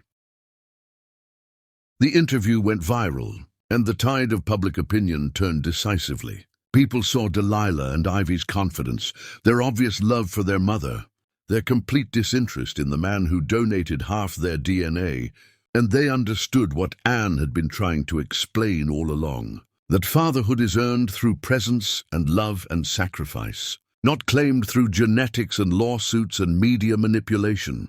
Tom disappeared from the public eye after that, his attempts at sympathy exhausted, his legal options depleted, his reputation destroyed, and heard through Lawrence's investigators that he was working a regular job, living in a small apartment, attending court-ordered therapy and slowly, painfully learning that some bridges once burned leave only ash behind. Chapter 8. The Weight of Truth. 6 months after the trial ended, Anne collapsed in the mansion library while reviewing foundation proposals with Josephine, her body simply giving out after months of stress and decades of survival mode, finally catching up to her all at once. The doctors at the hospital told her she was suffering from extreme exhaustion, malnutrition effects from years of poverty that had weakened her bones and immune system, and trauma-induced stress that had pushed her past the breaking point her stubbornness usually refused to acknowledge. Josephine sat beside Anne's hospital bed, holding her hand, while Delilah and Ivy stood on the other side, and Lawrence hovered near the door, looking uncharacteristically worried. Anne had always been the strong one, the survivor, the woman who kept moving forward no matter what life threw at her, and seeing her broken and fragile in a hospital gown made them all confront how much she had been holding together through sheer force of will. "I'm so tired," Anne whispered, tears streaming down her face for the first time since the trial ended. "I'm so tired of fighting, of surviving, of pretending to be strong when inside I'm still that foster kid who believed she was worthless because nobody wanted her." Josephine squeezed her hand. "You are wanted. You are loved. You are my daughter, and nothing will ever change that." "But I spent 31 years believing I was abandoned," Anne sobbed. "I built my entire identity on being unwanted. And even now, even knowing the truth, that belief is carved so deep in me, I don't know how to dig it out. Tom left me because I wasn't enough. My birth parents, I thought you left me because I wasn't enough. And I raised Delilah and Ivy terrified every single day that I wouldn't be enough for them either, that I would fail them the way I believed everyone who ever touched my life failed me." Delilah climbed onto the hospital bed, careful of the IV lines, and wrapped her arms around her mother. "You were always enough. You were everything. You gave us a childhood full of love, even when you were drowning in poverty. You taught us strength by example. You showed us that love doesn't require money or status or anything except showing up and being present and fighting for the people who matter." Ivy joined them on the bed, creating a cocoon of warmth around Anne. "We never felt the absence of a father because your love took up all the space. You were both parents, Mom. You were our hero. And nothing Tom Hardy says or does will ever change that." Anne cried harder, years of suppressed emotion pouring out, and her family held her through it, letting her break apart because breaking apart was the only way to heal, letting her sob out 31 years of pain and fear and lonely determination that had kept her alive but had also nearly killed her. Over the next weeks, Anne began therapy with a psychologist who specialized in adoption trauma and complex PTSD. And slowly she started unpacking the layers of damage that Tom's abandonment had created on top of the foundational wound of being stolen from her biological family. She talked about foster care, about never having a permanent place, about learning that love was conditional and people were temporary. She talked about Tom, about how completely he had destroyed her sense of self-worth, about the years she spent believing she deserved nothing better than suffering. The therapist helped Anne understand that healing was not linear, that some wounds never fully closed, but instead became scars you learned to live with. That strength was not about never breaking, but about breaking and choosing to rebuild anyway. Anne learned to sit with her pain instead of running from it, to acknowledge her fear of abandonment without letting it control her, to slowly, tentatively begin believing that maybe, possibly, she deserved the love her family was offering. Delilah threw herself into work, using her anger at Tom and the entire legal system that had put her mother through months of trauma to fuel her practice defending people who could not defend themselves. She took on pro bono cases for single mothers facing custody battles, for women whose ex-partners weaponized the courts to continue abuse, for anyone who reminded her of Anne fighting alone against systems designed to crush people who started with nothing. Ivy channeled her pain into art, creating a series of paintings about mothers and daughters, about survival and sacrifice, about the different ways people define family. Her work appeared in galleries across the city, and critics praised the emotional depth, the raw honesty, the way her paintings made viewers confront uncomfortable truths about poverty and motherhood and the price women pay for men's failures. Lawrence surprised them all by becoming protective of Anne in ways that suggested he had finally stopped seeing her as a threat to his inheritance and started seeing her as his sister who had survived hell. He used his business connections to quietly destroy Tom's remaining reputation, ensuring that everyone who mattered knew exactly what kind of man Tom Hardy was, ensuring that no business would hire him, no bank would give him credit, no social circle would welcome him, using his wealth and power to deliver the kind of justice the courts could not provide. The media attention finally died down after the interview, where Delilah and Ivy made their position clear, and Anne was grateful for the return to privacy, for the ability to heal without cameras recording her every move. She started spending more time with Josephine, learning about the Thornton family history, discovering the grandfather she had never known who built the media empire from nothing, understanding the legacy she was now part of, even though she had missed 31 years of it. Josephine shared stories about Anne's infancy, about the terror of discovering her daughter missing from the nursery, about the immediate certainty that this was not a misplacement but a theft, about the decades spent searching while trying to maintain hope against impossible odds. She showed Anne the room she had kept prepared for 32 years, a bedroom designed for the daughter who never came home, updated periodically with age-appropriate furniture and decorations, a shrine to hope that bordered on obsession but had ultimately been vindicated. "I never gave up," Josephine said quietly, standing in the doorway of that never-used room. "Everyone told me to accept that you were gone, to have a memorial, to move on with my life. But I knew you were out there somewhere. I felt it in my bones, and I promised myself that if I ever found you, I would spend the rest of my life making up for the years we lost." Anne stood beside her mother, looking at the room that was supposed to have been hers. And for the first time since being found, she felt the full weight of what had been stolen from both of them. The childhood that should have been hers, the daughter Josephine should have raised. The 32 years they could never recover, no matter how much money or love they had now. "I'm angry," Anne admitted. "I'm so angry that some nurse I'll never know stole my entire life, that I grew up believing I was unwanted when you were desperate to find me, that Tom destroyed me because my foundational wound made me vulnerable to men who treated love like a transaction instead of a commitment." "You're allowed to be angry," Josephine said firmly. "You're allowed to rage at the unfairness of everything that happened to you. But Anne, you need to understand something. You survived. You took the worst possible circumstances, and you not only survived, you thrived. You raised two extraordinary daughters despite poverty that would have broken most people. You maintained your humanity despite everything trying to crush it.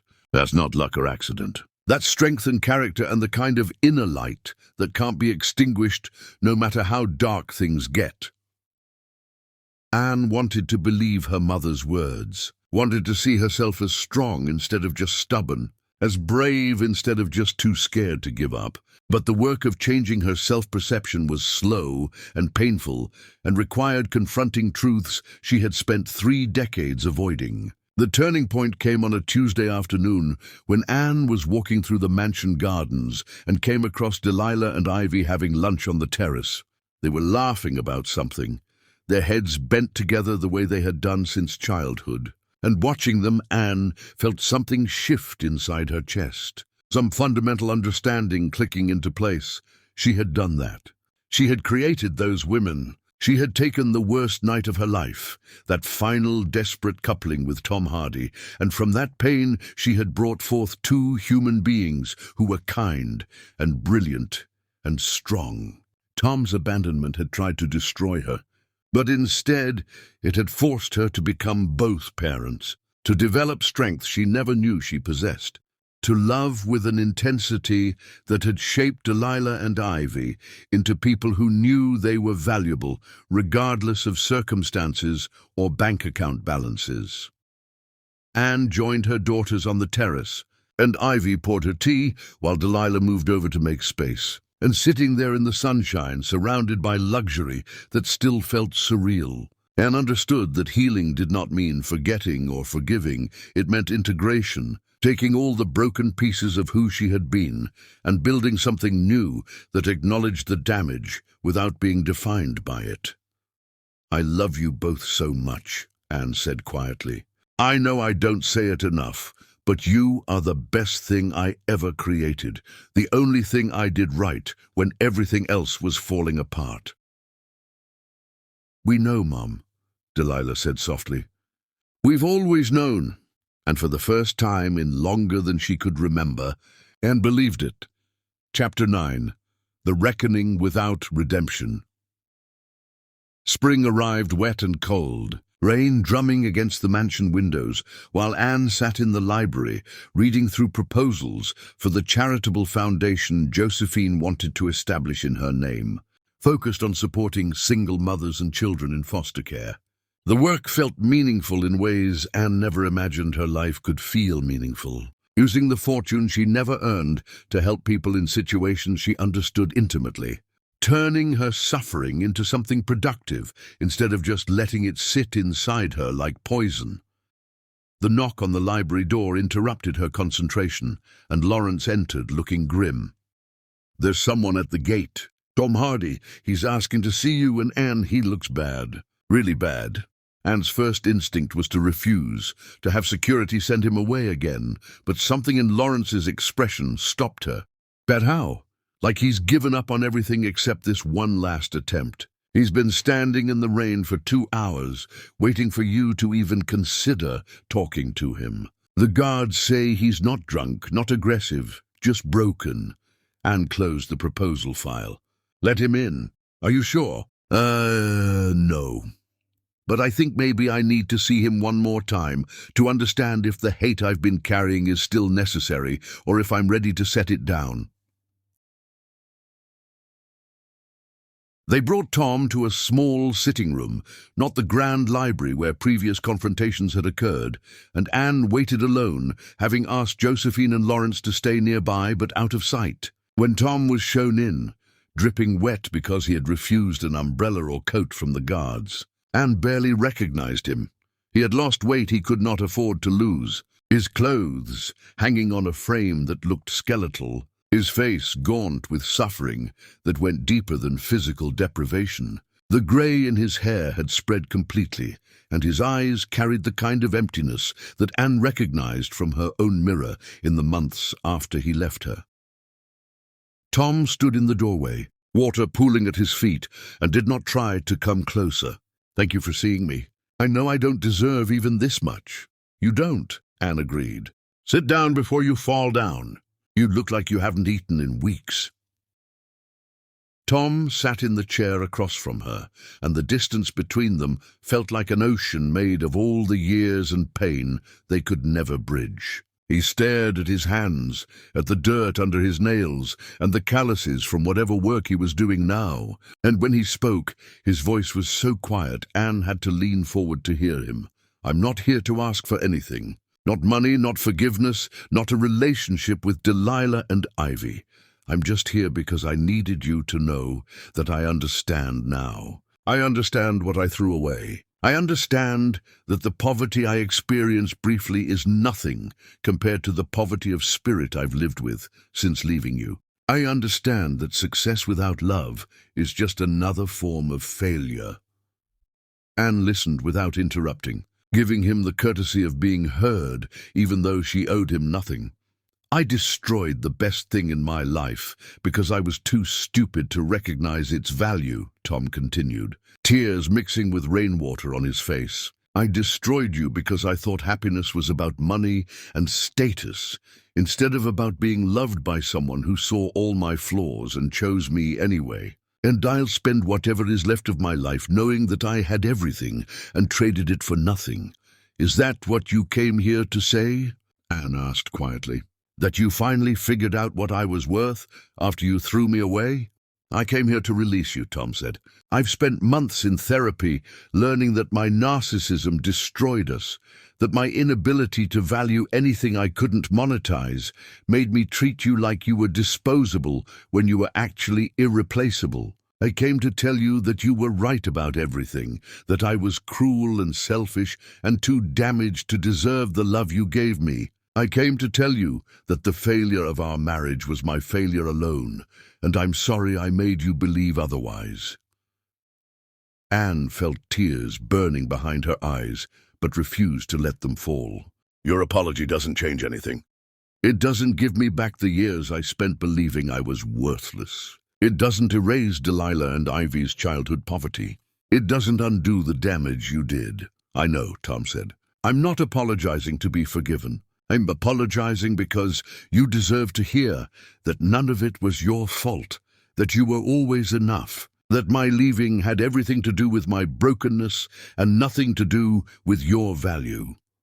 They sat in silence. Two people who had once promised forever now, strangers connected only by shared history and shared damage. Anne looked at this man, who had nearly destroyed her, and felt the hate she'd been carrying start to loosen its grip. Not because he earned forgiveness, but because carrying hate was exhausting, and she was tired of letting him take up space in her emotional life. "I don't forgive you," Anne said carefully. "Forgiveness would require caring enough about your suffering to want to relieve it, and I don't care anymore. Tom, you're just a man I used to know, a man who hurt me badly, and I'm done letting that hurt define me." "That's fair," Tom said quietly. "More than fair. Can I ask about them? About our daughters?" "They're not our daughters. They're my daughters, and they're doing brilliantly without you, which is exactly what you deserve to live with knowing." Tom nodded, accepting the boundary. "I won't try to contact them again. I won't try to contact you again after today. I just needed you to know that I see clearly now, even though the clarity came too late to matter." He stood to leave, and Anne found herself speaking again. "Tom, do you remember what you said to me in the courthouse parking lot?" "That you'd die alone and broke," Tom said, his voice thick with shame. "The cruelest thing I've ever said to anyone. I've thought about those words every single day since you spoke them. They lived in my head like a curse, like a prophecy I was powerless to escape. But you were wrong. I'm not alone. I have daughters who love me, a mother who searched for me for 32 years, a brother who became protective, a family who chose me. And I'm not broke. I'm wealthier than you ever dreamed of being. So your curse failed, Tom. You predicted my destruction, and instead I found salvation. I'm glad," Tom said, and surprisingly, he sounded like he meant it. "I'm glad you survived me. I'm glad you found family. I'm glad my worst wish for you didn't come true." Anne walked him to the door, and as he stepped back into the rain, she called after him one last time. "Tom, get help, real help. Not just for the girls you'll never know, but for yourself, because living with that much regret will eat you alive if you let it." He turned back, rain streaming down his face. "Goodbye, Anne. Thank you for being the kind of person who still has compassion for someone who showed you none." Anne watched him walk away, watched security escort him back to the gates, and when he disappeared from view, she closed the door and leaned against it, feeling lighter than she had in months, despite the heavy conversation. Josephine appeared from the library, having heard everything, and pulled Anne into a hug. "I'm proud of you," Josephine said. "That took strength." "It took letting go," Anne corrected. "I've been holding on to anger because it felt like the only power I had over him. But watching him broken like that, I realized the anger was just hurting me. He's already destroyed. I don't need to keep destroying him." Lawrence appeared with Delilah and Ivy, both of whom had been listening from the next room, ready to intervene if Tom became aggressive. Delilah looked at her mother with newfound respect. "You gave him more grace than he deserved." "I gave him closure so I could have closure," Anne said. "His suffering doesn't make me happy. It just makes me sad for who we both could have been if he'd been brave enough to choose love over ambition. But that's his loss to carry, not mine." That night Anne slept better than she had in years, and when she woke the next morning, she understood that healing was not about forgetting or forgiving. It was about integration and release, about taking the broken pieces of your past and deciding they no longer got to control your future. Chapter 10. The freedom in letting go. Anne's birthday arrived on a morning painted gold with autumn light, and she woke in the mansion bedroom that finally felt like hers, instead of borrowed space, surrounded by family who had gathered to celebrate not just her birth, but her survival, her strength, her journey from discarded foster child to found daughter to woman who rebuilt herself from ashes. Tom Hardy thought he had scattered beyond recovery. Josephine had planned an intimate celebration. Just family, no cameras or media attention, just the people who mattered most, sitting together in gratitude for the miracle that brought Anne home after 3 decades lost. Breakfast was served in the conservatory, sunlight streaming through glass walls while they ate and laughed and told stories about the year that had passed since Anne's discovery. After the meal, Delilah and Ivy exchanged meaningful glances and pulled out a wrapped package they presented to their mother with ceremony that suggested its contents mattered beyond typical birthday gifts. Anne unwrapped it carefully, her hands trembling slightly, and inside found a bound book with a cover illustration so beautiful it made her breath catch. The title, written in Ivy's elegant script, read, "The Woman Who Survived Everything." Below it, a painting showed a woman standing at the edge of dawn, her back to darkness, her face turned toward light. And while the woman's features were deliberately indistinct, Anne recognized herself in the figure's posture, in the determination radiating from the painted form. "We wrote it together," Delilah explained as Anne opened the book with shaking hands. "I did the words. Ivy did the illustrations. It's your story, Mom. Our story. The truth about what you survived and what you built from nothing." Anne began reading, tears streaming down her face as she encountered her own life transformed into narrative. Delilah had written with brutal honesty about the poverty they survived, about watching their mother work herself to exhaustion, about the love that sustained them through circumstances that should have broken them. But she had also written about triumph, about resilience, about the way Anne's refusal to give up had shaped her daughters into women who knew their worth regardless of circumstances. Ivy's illustrations brought the story to life, paintings of tiny apartments and enormous love, of a mother's hands worn from work but gentle in comfort, of 2 little girls who never understood how close to the edge they lived, because their mother's strength made poverty feel like adventure instead of tragedy. The final pages dealt with Anne's discovery, with the reunion that changed everything, and Delilah's words landed like revelation. "Our mother spent 31 years believing she was abandoned, building her identity on the foundation of being unwanted. But she was never unwanted. She was desperately sought, desperately mourned, desperately loved by a woman who refused to stop searching. And when the truth emerged, when Anne discovered she was not disposable but stolen, not worthless but priceless, she had to rebuild her entire sense of self." The last illustration showed 4 women standing together, multiple generations connected by blood and choice. And beneath it, Ivy had written in careful script, "Family is not just who raises you. It is also who searches for you, who fights for you, who refuses to let you disappear. Family is the love that survives time and distance and every force that tries to break it." Anne closed the book and pulled her daughters close, unable to speak through the tears, and Josephine joined them, wrapping her arms around all 3 women, and Lawrence stood nearby looking suspiciously emotional for a man who prided himself on control. "This is the most precious gift anyone has ever given me," Anne finally managed. "You took my pain and transformed it into something beautiful, something that honors not just my survival, but the love that made survival worthwhile." "You did that yourself, Mom," Ivy said softly. "We just recorded the truth." That afternoon, after the celebration concluded and family members departed, Anne found herself alone in the library, holding the book her daughters created, reading through it again, seeing her life reflected back to her not as tragedy, but as testimony, not as damage, but as strength forged in fire that should have destroyed her, but instead tempered her into something unbreakable.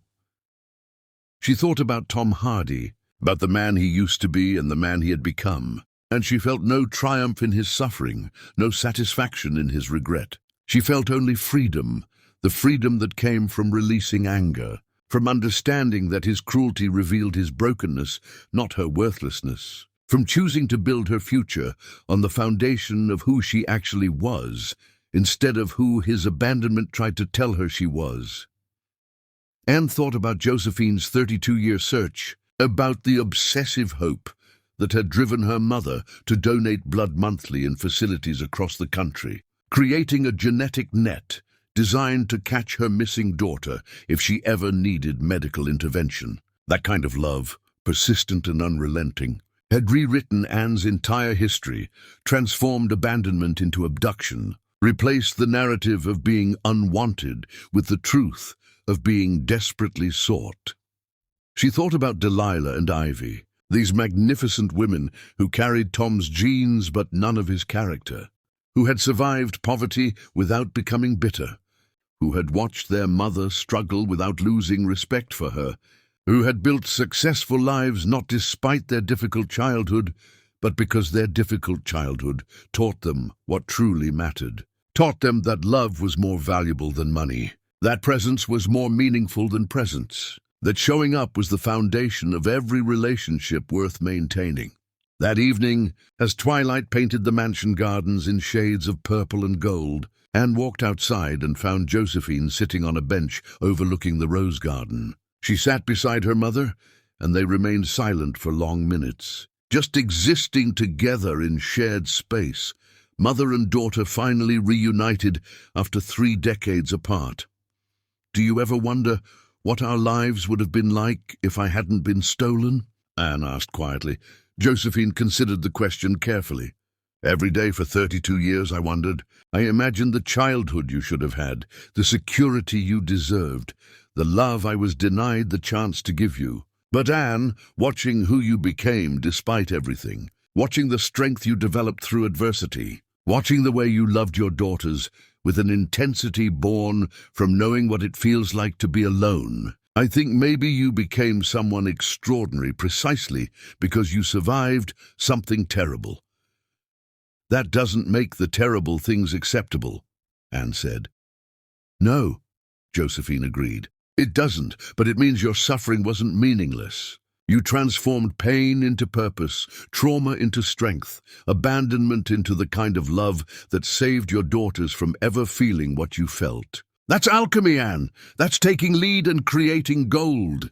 Anne leaned her head on her mother's shoulder, feeling safe in ways she had never felt safe before, and understanding that healing was not linear, that some days she would still wake up feeling like that foster kid who believed she was worthless. But those days would become less frequent as she slowly, carefully rebuilt her sense of self on the foundation of truth instead of lies Tom Hardy had told her. Delilah and Ivy found them in the garden as darkness fell, and the 4 women sat together, watching stars emerge one by one. Each point of light a reminder that even in darkness, beauty persisted, hope survived, love endured. "I keep thinking about Tom," Anne admitted, "about whether he'll ever actually heal or if he'll just carry regret until it consumes him completely." "That's not your responsibility," Delilah said firmly. "His healing is his work, not yours. You spent too many years taking responsibility for his happiness, sacrificing yourself trying to be enough for someone who was incapable of recognizing value. You don't owe him your compassion now." "I know," Anne said, "but I also know what it's like to live with self-hatred, to believe you're fundamentally unlovable, to wake up every day feeling like an imposter in your own life. I don't want that for anyone, even him." "That's why you're extraordinary," Ivy said softly. "Because even after everything he did, you can still see his humanity, can still want healing for him even though his healing has nothing to do with you anymore." They sat in the garden until cold drove them inside, and Anne understood that this was what family meant. Not perfection or constant happiness or the absence of pain, but presence, commitment. The willingness to sit together in darkness and wait for stars. The choice to love even when love was complicated, even when love required courage, even when love meant holding space for someone else's healing while protecting your own. The book Delilah and Ivy created became Anne's most treasured possession, not because it told a story she had forgotten, but because it reflected her life back to her through the eyes of people who loved her, who saw strength where she saw survival, who recognized triumph where she felt only tired, who understood that the woman who survived everything was not the same as the woman who had nothing left to lose. Anne kept the book on her nightstand, and sometimes before sleeping she would open it randomly, reading paragraphs that reminded her who she was beneath the trauma, beneath the years of believing Tom's assessment of her worthlessness, beneath the foundational wound of growing up believing she was abandoned when she was actually stolen.